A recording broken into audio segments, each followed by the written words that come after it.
እሺ ስሜ ሻምበል ሰይድ ኢማም እባላለሁ።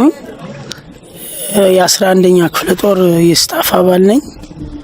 ያው አሁን እዚህ የምገኘው በተደረገው ውጊያ ለግዳጅ ውጡ ተብለን ወጥተን ቦታ ይዘን ባለንበት ሰዓት ላይ ነው ያው ውጊያ የተከፈተው።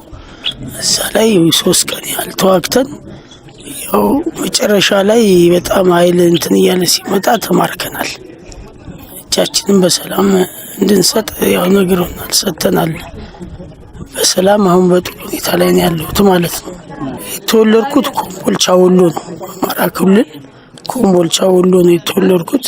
አሻው በሰሜን እዝ በጥቅምት 24 በነበረው አጋጣሚ እኔ ቤተሰብ ቆይቼ በመጣሁኝ በአራተኛው ቀን ነው። በ20 እንደመጣሁ በ24 ነው ግጭቱ የተጀመረው። ያው በዛ ላይ ሌሊት ላይ ነው ያው ተኝተን ነበር። ድንገት ነው የተተኮሰው። ሲተኮስ ምን ተነሳ ብለን ሁላችንም ተነሳን። ከዛ ምንም ወደ ፊት የሚተኮስ ነገር የለም። ዞሮ ወደ ላይ የተተኮሰ ያለ ሁላችንም ወተን ስናይ እዛው የኛ ጓደኞች አብሮን አሉ። አብሮን የኖሩ የትግራይ ተወላጆች አይዟችሁ ተረጋጉ ምንም አይደለም ምናምን አሉን። ከዛ እንደውም ያን ያለው ሻቢያ ገባው ነበር ያልነው። ከዛ በኋላ ስናረጋግጥ እንዲህ ነው ሲባል እርግጥ በሁሉም አቅጣጫ ውጊያ ተከፍቷል። ያው ድንገተኛ ይሄ ጥበቃ ላይ የነበሩ እኛ ቤት ተኝተን ያለ ጥበቃ ላይ የነበሩት ላይ ግን ግጭት ተፈጥሮ ያው ከኛም ሰው ተጎድቷል። በቃ በአጠቃላይ ወንድምና ወንድም የተጣላበትና የማይገባ የተከፈለበት ነው ብዬ ነው የማስበው።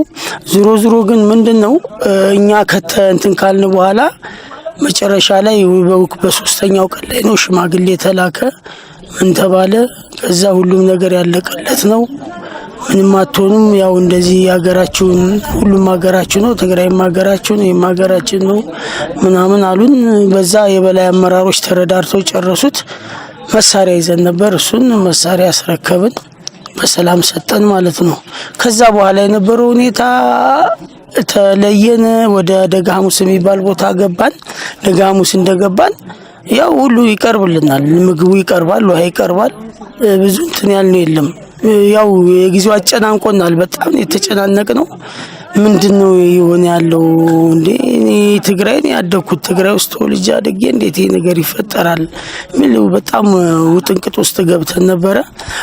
ዞሮ ግን ምንድነው መጨረሻ ሆነው በሄድን ያው እንዳልኩ ደጋሙስ ተቀመጥን። ከደጋሙስ በኋላ ቆየን፣ መኮንኖች ተለየንና አብያዲ መጣን። አብያዲ ከመጣን በኋላ በቃ ያው ኤሌክትሮኒክስ ዕቃ ያው ህጉም ስለሆነ ይመስለኛል እሱን አስረክብን እንጂ ሌላ ልብሳችንን ይዘን እንደውም ሲደክመን በየመንደሩ ለገበሬው መሸከም ሲያቀተን ለገበሬው እየሰጠን የመጣ ነው። በእኛ ስታፍን ያለውት ብያለሁ። የሌላውን እንትን ባልልም በእኔ በኩል የነበረው ግን መልካም ነበረ። በቃ እስከ መጨረሻው ሰዓት እንደውም ስንጓዝ ምን ስንል ጓደኞች ብዙ ነበሩኝ፣ የትግራይ ልጆች ልዩ ኃይል የሆኑ ሲያገኙን ሬሽን ምግብ እየሰጡን እየበላን ያው ብዙ ተጉዘናል። ከነሱ ጋር ለ1 ወር ከ8 ቀን ያህል ተጉዘናል። መጨረሻ ላይም በቃ የሆነ እንትን ውስጥ አስቀመጡን። ተቀመጥን፣ ቁጭ በሉ እዚህ ጠብቁ ተባል። እንግዲህ እኛ ከነበርንበት አንድ ሰውም የሞተ የለም። ምናልባት በራሱ ጊዜ ወይ ጠፍቶ ምን ያለ ሊሆን ይችላል እንጂ አንድ ሰው የሞተ የለም። የነበረው በሙሉ ወተን ቤተሰብ ጋር ስልክ ደውለን የደስታ ያው ቤተሰብ እንደምታውቀው ተጨንቆ ነበር። ከዛ እንትን እንደመጣን የኛ ናቸው ወሰዱን፣ የኛ መከላከያ መተው ወሰዱን። ከዛ እንትን ብሎ ወደ ሽሬ ወሰዱን። ከሽሬ እንደገና የሆነ ሳምንት ቆየን። ከዛ መቀሌ መጣን። ከመቀሌ ላይ ወደ ክፍለ ጦራችን ሁሉም እንትን አለ። ሌላው በእንትን በዚህ በተከዜ በኩል ባማው ተሸኝቷል። እኛን የዘገየን ያልተሸኘ ነው እንጂ ሌላው እንደተሸኘ ኢንፎርሜሽን አለን። በሰላምም እንደተሸኙ ብዙ ጓደኞቻችን አግኝተናል፣ አብሮ የትግል ጓደኞቻችን ማለት ነው። እና በእኛ የነበረው እኔ በነበርኩበት ከአብያዲ አብረን ሁሉም ክፍል የሰሜን እዝ መኮንን አብረን ነበርንና ዳቦ ይቀርብልን ነበር፣ ውሃ ይቀርባል በስነ ስርዓት ሁሉ ነገር ያው እየቀረበ እየተጠቀምን ነበረ። የደረሰብን በደል አለ ብዬ አላስብም እንደኔ። ምክንያቱም ምን አለ መሰለ ፍርሃት ነበር። በቃ እንገደላለን እንረሸናለን የሚባል ነገር ነበርና በጣም ሰክተን ነበረ። አያደርጉትም፣ ቢያንስ አሳድገውኛል። በልቻለሁ ጠጥቻለሁ፣ በፍጹም ይሄንም አያደርጉትም። ቢቻል ወደ ሀገር ይሸኙኛል ብዬ ነበር ለእንደግሌ በውስጥ ሳስብ የነበረው። ይሄ ደግሞ አጋጣሚ የጊዜ መጣበብ ይመስለኛል እንጂ ወደ ተከዜ ወስደው ሊሸኙን፣ ከዛ ሁኔታዎች በጣም ከባድ ሲሆኑ መልሰውናል።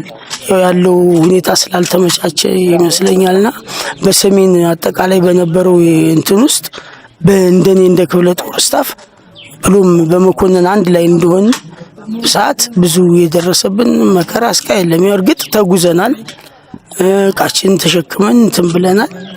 ከዛ ውጭ የተሰረፍነው ምንም ነገር የለም። በቃ እውነት ነው። እኔ አሁን በቃ እንደ ኢትዮጵያ እስከመቼ በጦርነት ከ60 ዓመት በላይ ጦርነት፣ ለዛውም ደግሞ ታይቶ ተሰምቶ በማይታወቅ እርስ በርስ ወንድም ተዋልዶ እንትን ባለ በቃ አሁን እኔም ሁሉንም እንትን ምለው ቢያንስ የኛ ባለስልጣናቶች ለምሳሌ ጠቅላይ ሚኒስትሩ አለ፣ እንደገና የህወሓት አመራሮች አሉ። እነሱ በጋራ ሆነው ፈተውት እንደ ድሮዋችን ሰላም እድገታችን አሁን የለም፣ አቆልቁሏል፣ ሙተናል።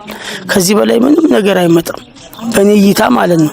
ስለዚህ አንደኛ እኛም የመከላከያ ሰራዊት ዝም ብሎ ይንከራተታል፣ የትግራይ ህዝብም እየተጎዳ ነው። ስለዚህ ይሄ ነገር ቁሞ ቢያንስ ለህዝብ ታስቦ ሁሉም ነገር ቁሞ በቃ በመነጋገር ቢሆን በመረዳዳት ቢሆን ጠረጴዛ ዙሪያ ቢፈታ ፍጹም ደስተኛ ነኝ። የነበሩት እኮ እዚህ እኔ አሁን እንዳልኩ የነባር ወታደር ነኝ። በሻቢያ ወረራ ነው የመጣሁት፣ ቆስያለሁ፣ ደምቻለሁ። ስለዚህ ቢያንስ እኔ ማአት ጓደኞች ነው ያሉ ትግራይ ውስጥ በጣም የምወዳቸው የሚያከብሩኝ ሁሉ አመራሮች ናቸው የነበሩት። ግን ይሄ ከተፈጠረ በኋላ ውስጣችን እኛ በቃ የሆነ ጥሩ ያልሆነ ነገር ነው በቃ የተሰማን ያለ። ለምን ኢትዮጵያ ውስጥ ይሆናል? እየተመነጠቅን እያደግን ባለንበት ሰዓት ለምን እርስ ቢያንስ የኢትዮጵያ ህዝብ መረዳት ያለበት በቃ ቆም ይበል፣ አማራውም ኦሮሞም ደቡብም ቆም ይበል፣ ከትግራይ ህዝብ ጋር ይገናኝ፣ ይነጋገር፣ በቃ ሰላም ይፈጠር። እንዴ በቃ ለምን የሰው ልጅ ይረክፋል? ይብቃን፣ በቃ ይብቃንና እንነጋገር። ወንተዋልደናል፣ ብዙ ነገር አሳልፈናል፣ በመከራውም በደስታውም ብዙ ነገር አሳልፈናል። ስለዚህ ቢያንስ አመራሮቻችን የበላይ አመራሮች አስበው በመነጋገር ቢፈቱት በጣም ነው ደስ የሚለኝ። የሚረክፈው ወጣት የኢትዮጵያ ወጣት ነው። ከትግራይም በለው ከመከላከያውም በለው ኢትዮጵያ ወጣት ነው የሚረክፈው። ግን አላማው አንድ መሆን አለበት። እስኪ ኢትዮጵያን እንገንባት፣ አንድ ትሁን። ጥሩ ነበረች፣ አሁን ሰላም ጠፋና የሰላሙ ጉዳይ በጣም እያሳሰበን ያለው። አሁንም ይኸው እርስ በራሳችን ይኸው ከኛም ማት ነው እንትን ያለው፣ ከትግራይ ልጆች ማት ነው እንትን ያለው እየተጎዳ ያለው። ስለዚህ ይሄ መቆም አለበት የሚል እንደራሴ ሐሳብ አለ። በቃ አዎ እኔ ባለፈውም እንደነገርኩ ከባለፈው ከጥቅምት 4 ጀምሮ አሁንም ባጋጠመኝ እኔ ሰው ማንም ሲያጠፋ ላየው፣ ሰው ሲጠፋ ላየው። አማራም የተገደለ የለም፣ ኦሮሞ የተገደለ እንደው ይሄው ተይዘናል በእንክብካቤ እንጂ እውነት ስጋት ነበረን። በቃ ከተያዝን ይገሉናል፣ በቃ ያርዳሉ፣ እንደገና እየለዩ አማራውን ይገላሉ፣ ኦሮሞውን ይገላሉ፣ ደቡብን ይለቃሉ የሚባል ወሬ ነበር በውስጣችን ማለት ነው። ስለዚህ አሁን ይሄ ደግሞ እንዳልሆነ እያየነው ነው እንጂ በጣም ተጨንቀን ነበር። በቃ መሞታችን ካልቀረ እዚሁ እንሙት አይነት የሚባል ነገር ነበር። ግን ሲቀበሉን ጀምሮ በርህራሄ ስለተቀበሉን እኔ በጣም ነው በቃ ውስጤ የተነካው በእውነት። በቃ ይሄ ጦርነት ለምን አይቆምም እንዴ? ለምን በቃ በጣም ነው የተሰማን። እኔ በጣም ነው የተሰማኝ ስለእውነት ማለት ነው። በቃ እንደዚህ ከሆነ ለምን እርስ በራስ ተነጋግሮ አመራሩ አይፈታም እንጂ እየተደረገ ያለ እንክብካቤ እያየን ነው። የግድ ነው በቃ ስትዋጋ መሞት መስዋዕት ሊኖር ይችላል። ስትማረግ ግን ደግሞ በእንክብካቤ እየተያዝክ ነው። እኔ በቃ እስካሁን ያየሁትም የለም፣ እስካሁንም ሰላም ነኝ። እንግዲህ ደግሞ ሁሉንም እናንተም ስለምታውቁት እግዚአብሔር ይመስገን እዚህ ደርሰናል። በህይወት መትረፋችንም ጥሩ ነው። ቀጣይ ይህች ሀገር ብዙ ከኛ ስለምትጠብቅ አሁንም አንድ መሆናችን እንደማይቀር ተስፋ አደርጋለሁ። በቃ ኢትዮጵያ አንድ እንደምትሆን ማለት ነው እና ይሄ እየደረሰ ያለው በደል የሚባለው ነገር አላየንም። ያየሁትም የለ የሰማሁትም የለ። በእንክብካቤ ተይዘናል። ልናመሰግን እፈልጋለሁ።